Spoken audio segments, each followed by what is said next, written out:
I believed at the time that I wrote the Sleeping Beauty trilogy that sex was good, which I still believe actually, and that the body was good, and that physicality was a great mystery, and it was something that we could trust ourselves to celebrate and explore. And I felt that no sadomasochistic pornography had been written that was really pure. That, well, none, but very little had been written. That most of what you got out in the marketplace was a pornography that was contrived by people that had a contempt for the market. And I wanted to write what I considered a pure pornography that had to do with the real fantasies of people. It was for people who share the fantasy. I mean, that was basically what it was. And I wanted to go all the way with it.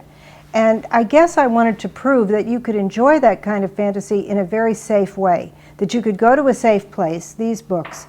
You could experience all that these books had to offer on dominance and submission. And you could enjoy all that, and then you could easily exit the book intact without any problems. I wanted to make the Disneyland of S&M. That's really what I wanted to do.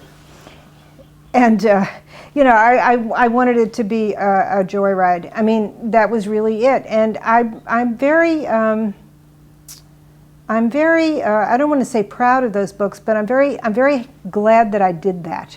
I mean, I think it took a lot of courage at the time. It was very difficult. I first wrote them under a pseudonym. I didn't want anyone to know that I had written them.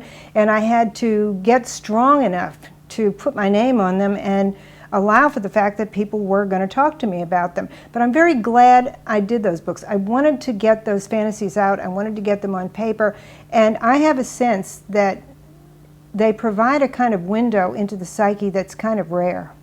So that was my thinking when I did it. Now, those books are out there, and they go on. They actually sell very well. A normal person could probably live off those books. You know, I'm not sure that I'll ever be able to, but because things have gotten so out of hand.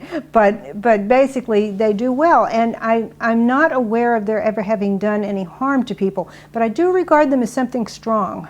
They're strong. They're unusual, and I don't know how to explain it except that I'm very glad they're there, and I'm kind of waiting to see what people find in those books. I'm waiting to see if they will find more, maybe, than so far people have talked about. Might happen, might not happen.